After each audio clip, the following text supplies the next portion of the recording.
G'day, I'm Paul. The Volkswagen Amarok has just been revealed, and yes, while you think it's probably just a reskin version of the Ford Ranger, today I'm going to take you through all of the details that we know so far, plus when we're expecting it to finally arrive here in Australia. We do have a stack of videos, including a live AMA here on the Amarok, so have a look down in the description below to get links to those that you can watch later on. But let's get started with this. If you haven't done so already, please make sure you subscribe to our channel, press the bell icon, but let's get cracking. Let's kick off with the platform. So before we go into exactly what this is like beneath the skin, it is worth mentioning the obvious. This is now shared with the Ford Ranger. So beneath the skin, the Volkswagen Amarok is effectively a Ford Ranger, but Volkswagen has been working with Ford since the very outset of the design program and also the engineering program for the next generation Ranger to make sure that it meets a lot of their functional requirements. And I suspect that some of that requirement was to have a V6 diesel, which they have integrated into the Ford Ranger and subsequently here into the Volkswagen Amarok.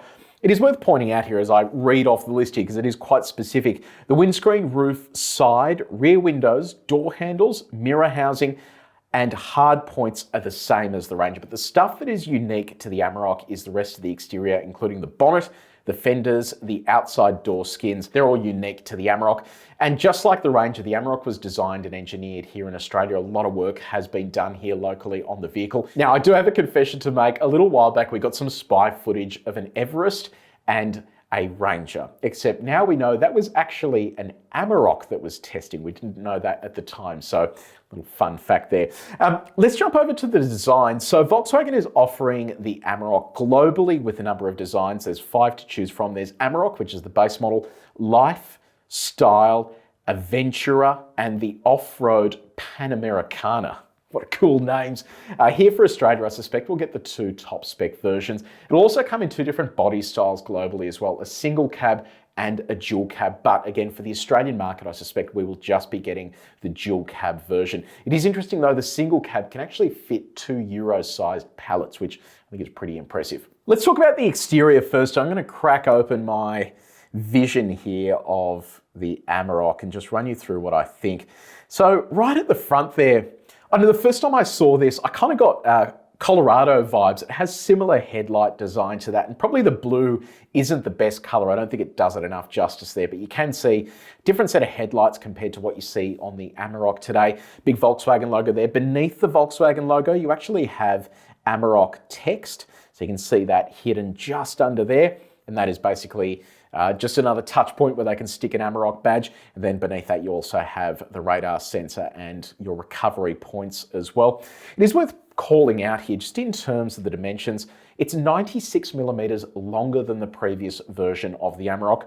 That brings it in at 5350 millimeters in terms of length. So this is getting to become a big ute. And that's before you put something like a tow bar on it, which extends it even further there.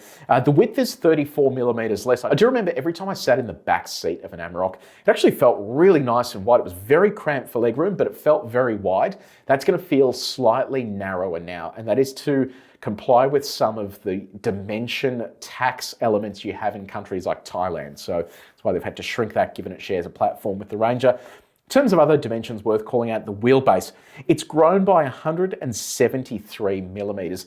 That is huge. And the wheelbase is the length between the front wheel and the rear wheel.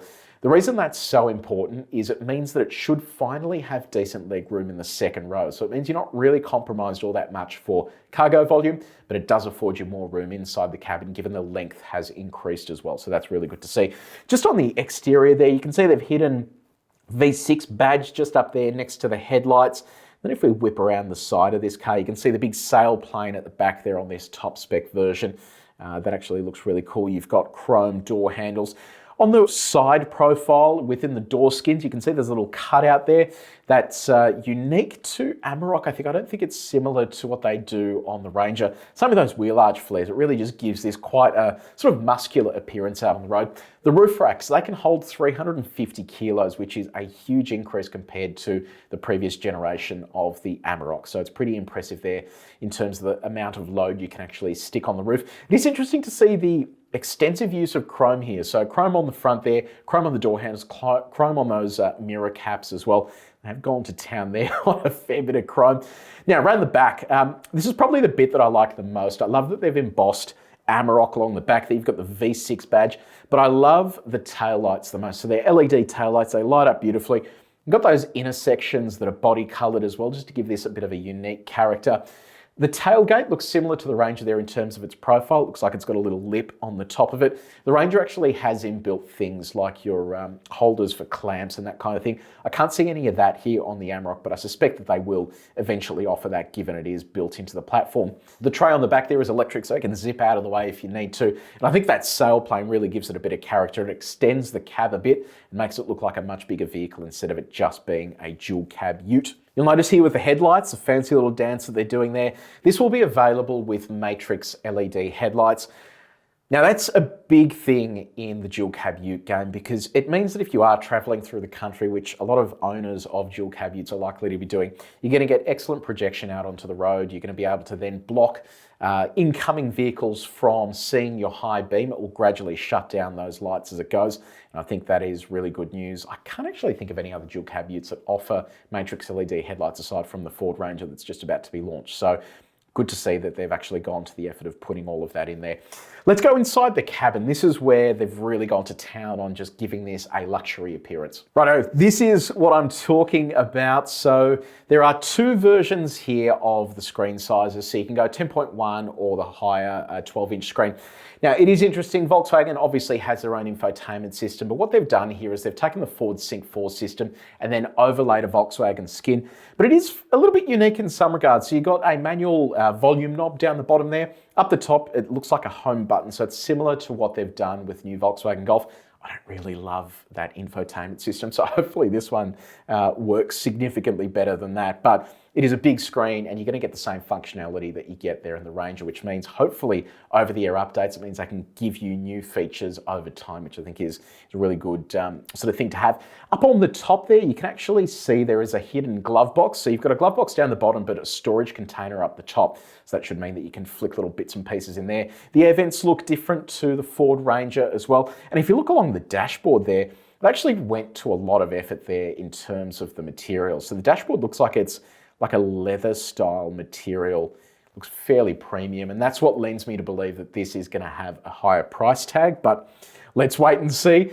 This is also interesting as well, Harman Kardon. So we have seen in the Ford Ranger, they've gone down the path of Bang & Olufsen with the B&O Play sound system. Harman Kardon is what Volkswagen works with in the rest of their passenger vehicles. So you can see they've gone down the same path for the dual cab ute. And that's pretty exciting because if you love your music, driving a dual cab ute these days, the sound systems in them are generally pretty bad.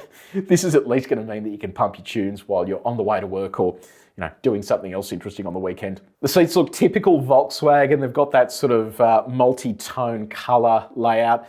I'd love if they came with like a massage function. I reckon that'd be pretty cool given how hard you tradies work. You want a little light massage on the way home without having to stop somewhere. I think this could be a really cool option to kind of relieve your stress. Center airbag as well, which means this should get a 5-star safety rating. A center airbag is required these days for that. And on the safety front in general, I just want to call out some of the features here. So AEB, it's the tech that stops the car if you don't. Blind spot monitoring, rear cross traffic alert, lane keeping assistant, traffic sign recognition, adaptive cruise control, front and rear parking sensors, 360 camera, semi-autonomous parking, but most importantly, airbags in the second row. Gee, who would have thought that would have been a nice thing to have? The current Amarok, which is still on sale in Australia, still doesn't have rear airbags, which is just absolutely insane given how old that platform is. So I think here on the interior, they've done well. A big TFT display there ahead of the driver too. So I haven't seen any mention of a head-up display both in the Ranger and this, which is a little bit disappointing. Head-up display these days is something really handy, especially here in Australia where our driving laws are so bloody strict. The steering wheel as well looks different to the rest of the Volkswagen steering wheels. That's great news because I'm really not a fan of the haptic feedback steering wheel that's on a lot of new Volkswagen products. This actually has physical buttons there that you have to push, which I think is significantly better than something that's half-baked with those haptic feedback controls. Before I jump on the engine, I just want to talk about this Panamericana.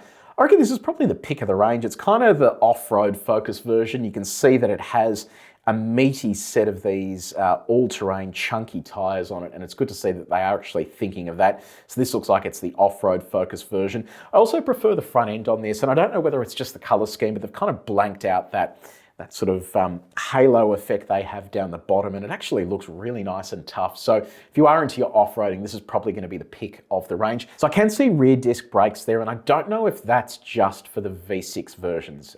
So still TBC on that, but it is good to see that it does have rear disc brakes similar to what the existing Amarok does in V6 trim. Let's talk about the engines. I think this is the most impressive part here. So they have a number of engines to pick from, and it is a little bit confusing. So depending on where you are around the world when you're watching this, you're going to have a different selection of engines. In total, there are 4 different engine types available in Amarok, but they have a number of different states of tune. You have a stack of different gearboxes, so you have a 5 and a 6-speed manual.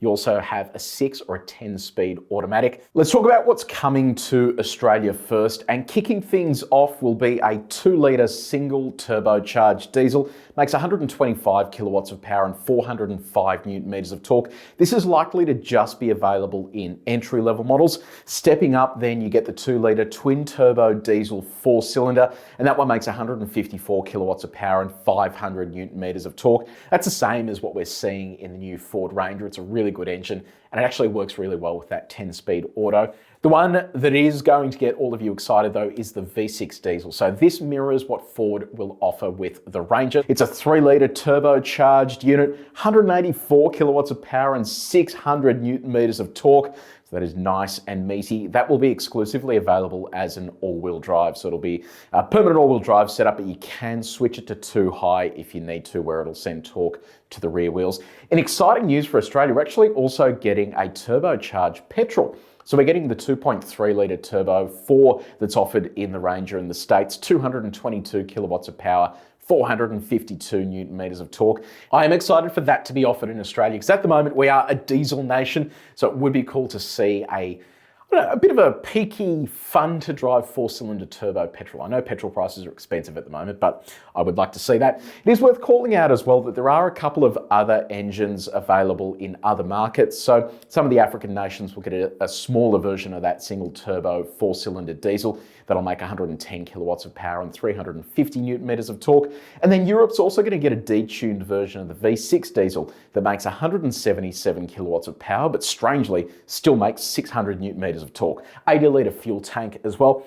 In terms of your actual driving, there's a couple of stats here I want to point out. 800mm wading depth, so that matches Ranger, and it's up from the 500mm on the Amarok previously. 3,500 kilogram braked towing capacity, so that means you can actually tow properly with this. Up to 1.16 tons of payload in the tray, so certified workhorse in some variants. The rear shocks are mounted outboard of the chassis rails, also like the Ranger. So let's talk about timing and pricing. Australia, we're not going to get this until early next year, and the whole reason for that is the current Amarok can't be sold beyond November this year due to side impact safety rules. So they're going to try and milk as much as they can out of that. So there will be a slight hiatus between production of Amarok ending for Australia in November and this going on sale early next year. How much is it going to cost? Well, let me know in the comments section below how much you're expecting to pay for this, but given how Volkswagen has been moving in terms of pricing for the rest of their vehicles, I can see this going up. I see things like that sort of leatherette material along the dashboard and some of those extra niceties they've fitted to this car, and it makes me think that it's probably going to be a little bit more expensive than the current Amarok and potentially a little bit more expensive than the Ranger. So they're going to have to be careful there, but I don't think it'll be more expensive than the Ranger Raptor. It's going to be built in South Africa for the Australian market, but they will have other build locations for other countries, but for us, it'll be coming from South Africa. So there it is, the new Volkswagen Amarok. We cannot wait to drive this, and we cannot wait to drive the new Ford Ranger as well. I mentioned earlier that we did an AMA where you guys got to ask any questions you wanted live. That was heaps of fun. So scroll down to the description below where we have links to that, plus also links to stories on our site with all of the details you need to know about the new Volkswagen Amarok. Now, if you did enjoy this video, please share it with your mates, hit the like button, and if you haven't done so already, subscribe to our channel so you can watch more of this stuff as soon as it goes live. But until next time, take it easy.